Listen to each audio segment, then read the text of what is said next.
Welcome to 2 Minutes to Think. My name is Jeswin and today we are going to discuss about a very interesting topic, which is 20 beliefs of Indian culture or tradition which most of the people follow even today in their day-to-day life. In this topic, the first 10 points are going to be about superstitious beliefs or false beliefs which logically does not make any impact in today's life. And the next 10 points we do follow, we do practice it in our day-to-day life, but most of us do not know what is the scientific reason behind these practices. So today we are going to discuss about these 20 topics. Let's quickly discuss about these 20 topics one by one. The first point is, have you seen a lot of people who believe that if a black cat crosses their way whenever they go out for any particular reason, they believe that it's a bad sign, so they immediately halt their journey and they get back to their home. The origin of this practice was hundreds of years ago when we did not have any vehicle to travel. People were using bullock carts to travel from one place to another. During that time, whenever there is a black cat which crosses their way, the eyes would be sparkling and it would be shiny, due to which the bull may get scared and it would trample and it may go haywire, and out of fear it may go and crash somewhere. So due to this reason, people in olden days, whenever they see a black cat crossing their way, immediately they halt the vehicle, and after that they may proceed the journey, maybe after some time, after the cat has crossed the road. This was the origin of that practice, but even today people believe that if a black cat crosses their way, it's a bad sign. The second point is, you would have seen most of the people who keep a lemon under the wheel of a newly purchased vehicle, or whenever they start a journey, most of the trucks you may see this, they will keep a lemon under the wheel and then they will start their journey. Let's understand the origin of this particular practice. In olden days, as I said, we did not have vehicles to travel. So again we were using animals to travel, like horses and bulls were used in order to travel from one place to another. Whenever these animals have to travel by mud road, there are high chances that these animals can get their feet infected due to the trash which is lying on the road. So that's the reason they used lemon as a disinfectant and squeezed the juice of the lemon under the feet of these animals, so that even if the animals had to step on any trash on the way, they can easily avoid these animals' feet from getting infected. Whereas we still follow the practice, we keep the lemon under the wheel, which logically does not have any effect in today's world. The third point is, have you heard most of the elderly people say that don't sweep the floor after sunset? The goddess Lakshmi may go away from the house. Now let's understand the origin of this practice. During olden days, of course, we did not have electricity in all the houses. High chances are there, if we sweep the floor after sunset, there may be ornaments like gold bangles or maybe earring which could have fallen down on the ground, and maybe there are chances they may sweep it off. So that's one of the reasons why they used to tell in those days, don't sweep the floor after sunset, goddess Lakshmi may go away from the house. Whereas we have electricity and the era has changed completely, so it does not make any impact in today's world. The fourth point is, there are a lot of people in rural areas who still believe that girls are considered to be impure during their menstruation period. Now, let's understand the origin of this belief. During olden days, we did not have any sanitary napkin or any painkillers available. Girls used to go through a very painful process during these 5 days. So in order to allow them to take some rest during this period, they followed a belief system that girls are impure. But even today, in most of the villages or in rural areas, there are a lot of people who still follow saying that girls are impure during that particular period, which is not applicable in today's world. We have sanitary napkins and we have painkillers too. Even this does not logically make any impact in today's world. The fifth point is, there is a belief and a practice which we follow, which says people should not cut their nails or shave their beard after sunset. If they do that, then it is considered that the evil spirit may engulf them, or they will drink their blood in case if they cut their finger. The origin of this particular practice was because during those days there was no electricity in most of the houses. So whenever they used to cut their nails, they tend to clip their fingers as well, due to which it may bleed. Or the same is applicable at the time of shaving, which may result in injury. So in order to avoid that, they established a belief system which they said, don't cut your nails or shave the beard after sunset, which is completely not applicable in today's lifestyle too, since we have electricity. The sixth point is, most of the houses you would have observed this, there will be a particular element which will be hanging in the entrance door, which will have 2-3 chili, 1 lemon, a shell and a thread which will be tied to it. Most of you would have noticed this. Even today they hang it right in front of their door, believing that they can avoid evil eye falling on their house. Let's understand the origin of this belief system. This was really originated during olden days for a specific reason. In India, most of the places were completely covered with forest. So during those days, we had lot of snakes which used to enter into the village. If anyone gets bit by a snake, then immediately they should be given a treatment.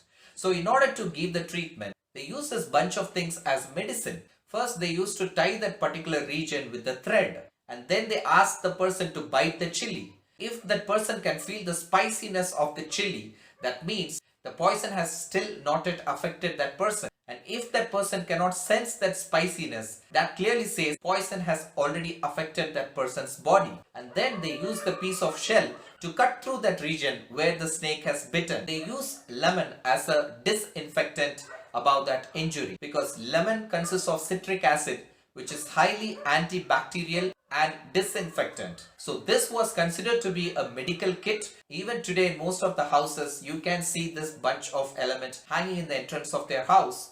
But yes, there's one more use, because this lemon and chili, when it comes together, a combination of these two are considered to be anti-infectious agents, which can also be used as pesticides. Most of the insects will not enter into the house because this bunch of element is hanging in front of the door. So this is one added benefit why they follow this practice even today.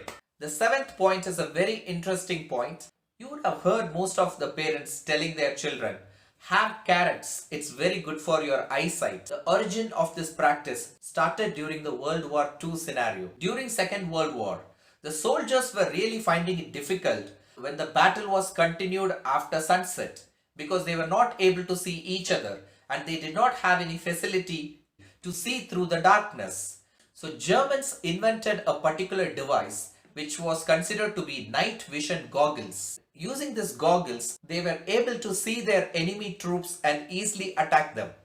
The other countries were really surprised to know this. How is that only the German military troops were able to attack their enemies during night time? German military troops did not want to reveal the secret that they have invented a night vision goggles. They did not want to reveal the secret. So instead of that, they came up with the fake idea that we Germans consume a lot of carrots. Our eyesight is really good even at night time. So this was again a false propaganda.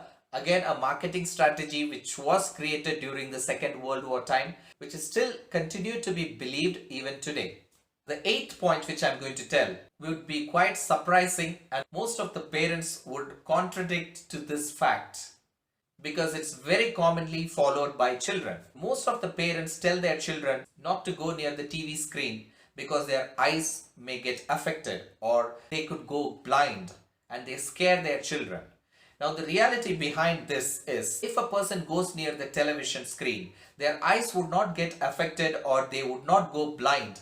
But the fact is, due to a huge amount of light exposure, we can experience a strain in our eyes, because the lens in our eyes have to immediately expand and then contract. Due to this reason, we may experience a strain in our eyes, but that does not mean we would go blind or it's going to affect our eyesight, which is completely false belief. The ninth point is, today this is commonly believed that if a person consumes milk, then it is highly beneficial for building of his bone structure, which is not true. Milk has its own nutrients, and yes, it strengthens the entire body. It gives energy, which is true. But milk has nothing to do with calcium content or building of your bone structure. because through milk we get very limited amount of calcium content. So it's not true that if we consume milk, then the person's bone structure would be very strong. That's false, which is a superstitious belief. The truth is, during a point in time, milk was completely out of business and people were not encouraged or motivated enough to buy milk. So automatically, India being a bigger market of cattle field, we had an enormous source of milk, but there were very less people to buy it. So these sellers came with the propaganda saying that milk is very strong content of calcium and you should give it to your children so that their bone density will increase and their bone structure will be very strong. This is just a marketing strategy which they released during those times. And then people started believing that milk is the major source of calcium and it helps people to build their bone structure very well. But the reality is there are a lot of other food items in which calcium content is higher. And yes, if we consume that in a daily basis, of course the bone structure would be more healthier than consuming milk every day. So the 10th point is again a very interesting point. You may have seen in most of the old movies as well. The bull gets angry if you show a red piece of cloth in front of them. Now this concept is also totally false. Bull does not recognize the red color and get angry by seeing the red color. But the fact is, it gets irritated when a person waves a piece of cloth in front of it. This applies to human being as well. Even if someone comes and irritates us, anyone would become furious and angry. And that's the same concept which is applicable for bull as well. So there has nothing to do with a specific color as red. No, that's again a superstitious belief. There's one last bonus point which I would like to tell. Most of us believe that a person have to sleep for minimum 7 to 8 hours a day for maintaining a good hygiene. But this is completely not true. Every body knows its own sleep requirement. The body decides how many hours of sleep it requires. For few people, they will be energized and refreshed with just 4 to 5 hours of sleep, whereas the others may require 7 to 8 hours of sleep. So it completely depends on each body's energy level, that how much amount of sleep it requires. So we cannot generalize it by saying a standard 7 to 8 hours of sleep is required for every human being, which is again a false belief and practice which we follow even today. So these are the 10 points which highlights the superstitious beliefs or false belief which we have, which we keep practicing even in our day-to-day life today. So that's 2 minutes to think. Hope you would have enjoyed this video. If you guys know any more interesting points like this which I have not covered in this video, do let me know in the comment section. And if you guys wanted me to speak about any particular topic, also do mention it in the comment section. And definitely guys, do share this video with maximum number of people. So I will see you in yet another interesting video. Until then, take care. Cheers. Love you all. Bye-bye.